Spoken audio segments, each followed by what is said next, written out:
J Marlo Works. Diyan ko po nilagay yung busina natin. Alright. Dito na naman tayo. So yan yung ECU natin. Focus. Yan. So 2 months old na po ito si Playman 50X. Malinis pa naman po yung inner.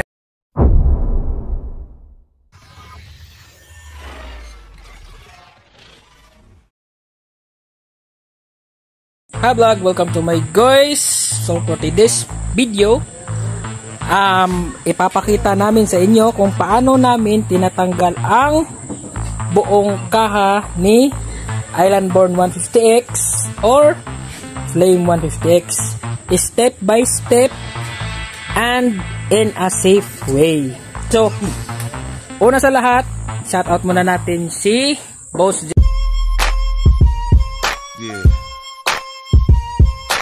J Marlo. So siya po yung official na nagbabaklas ng kaha natin at siya lang po yung trusted ko na mechanic ng magbaklas ng kaha natin dahil may proper tools po siya. So pakita natin yung proper tools niya. So yan guys, yung proper tools ng pagbabaklas ng kaha. Magbili kayo nito para hindi kayo mayaya yung fairings niya. So para safe yung mga fairings natin, hindi magkapungil-pungil yung plastic nyo. So, yan po yung proper tools. Balag ito mabali. Huwag na yung fairings. So, guys. First step. Dito. So, si J Marlo na yung magdidemo sa atin. Paano tagalin yung mga fairings. So, nagsisimula po siya dyan sa batok. So, yan tornilyo yung inuuna niya. Malutong pa no? Malutong pa yung kuwan.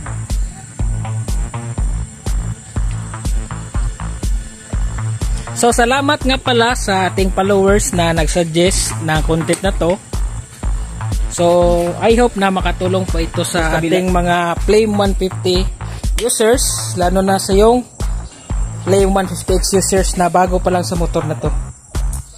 So kapag na master nyo na yung pagtanggal ng kaha nya guys, so hindi na kayo mahirapan mag-refill ng coolant or maglinis dyan sa makina kasi basic na lang sa inyo. Kasi alam nyo na yung step by step na pagtanggal, yung hindi na i-stress yung kaha natin. So si J Marlo na yung bahala sa atin. Dito sa kabila, star screw. So pakita natin. Meron kayong ganito, maliit na tools. Kasi liit pala ng dito. So dito may tornilyo din siya guys. Diyan sa gilid. Sa may leg shield dito banda. Dalawa to ha. Ang kabilaan to. Okay, natanggal na natin. So sa kabila naman.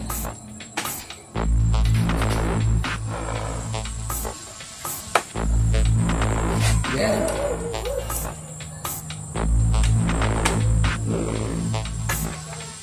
Mas madami pa to sa flash. So ito guys, pakita ko lang sa inyo. Ito may nakalagay dito na takip. So tinanggal na namin nung unang binaklas namin si Play yung pinlock niya kasi wala naman siyang wala siyang silbi, takip lang, design. So kung maglalagay kayo ng mga switch nyo, pwede nyo dito ilagay. Pwede. Yan, so sa akin tinanggal na namin, pero kung sa inyo masilan kayo, so wag nyo nang tanggalin, pero nakapinlock lang siya dito. So parang wala siyang silbi. So may silbi din siya pang pang design dito, pang takip sa butas. So yun. Pero sa fairings niya, wala po siyang Ito na naman. So dito naman tayo guys. So pag natanggal nyo na yung dito sa gilid, saka naman kayo magtanggal ng tornilyo dito sa may batok. Yan. So yung tornilyo ni Flame guys, may washer na rin siyang kasama. So dapat hindi nyo winawala yung washer nyo. Kahit naka-umbrella type na yung tornilyo niya. Kasi pangit na yung kuan. Then nakakatulong din to sa vibration ba? Yung minimal na vibration. Sampulan natin ko lang kung walang kuan. Oh, yan guys, sinampulan natin, walang washer. O tingnan niyo. Pangit. Di ba pangit? Parang ano lang siya, diraka-diretso. Tapos hindi siya matakpan yung mga wag. Pangit siya. Okay. Then napansin ko guys, yung tornilyo niya is may kalawang na. Pero ang kalawang niya ko, gikan ba na sa iyang bolt o kaning dirigid sa iyang kuan? Kani asa gikan? Dire or dire nga kuan? Dira na sa iyang kuan. So yung kalawang niya guys, hindi galing dito sa tornilyo natin. Galing siya dito. So ito is pure metal. Yung naka-kuan mo niya. Naka-winding. So yan. Pero nakalimutan ko yung size kung gusto sila magpalit ng ibang kuan. Yung mga hing bolts. Pwede niyo tanggalin natin yung pangatlong tornilyo na sa batok. So wag nyo iwawala yung washer niya guys. Yan, naka-intact pa rin yan. Dito naman. Next is sa ilalim. Dito naman sa may araro. Sa gitna. Yan. So madumi po si Island-born 150X natin kasi nag-travel pa tayo. From Toril to Katalunan. Yan. After nyo sa batok, dyan naman. Huwag talaga walain yung washer. Then after nyo dun sa araro nya guys, dito sa ilalim. So dito naman kayo sa ilalim ng upuan.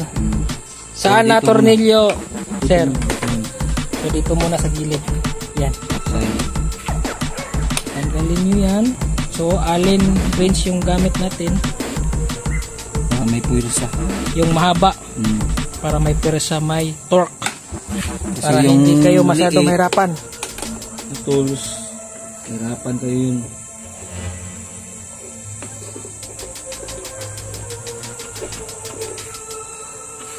Tapos, dito na naman tayo.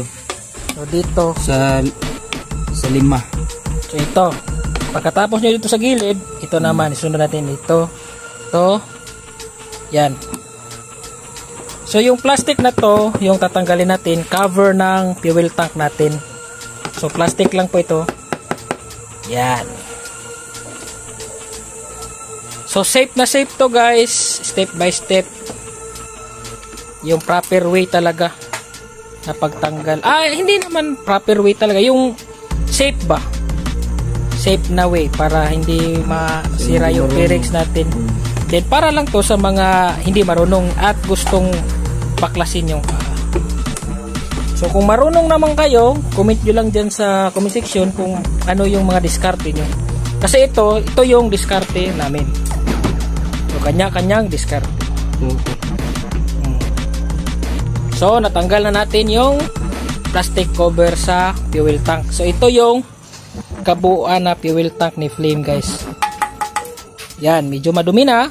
Punasan natin. Yan. Then may gasoline guide siya para pag may tapon, hindi diretso dito sa baba. So, dyan lang sa gilid. Okay? Dito naman tayo.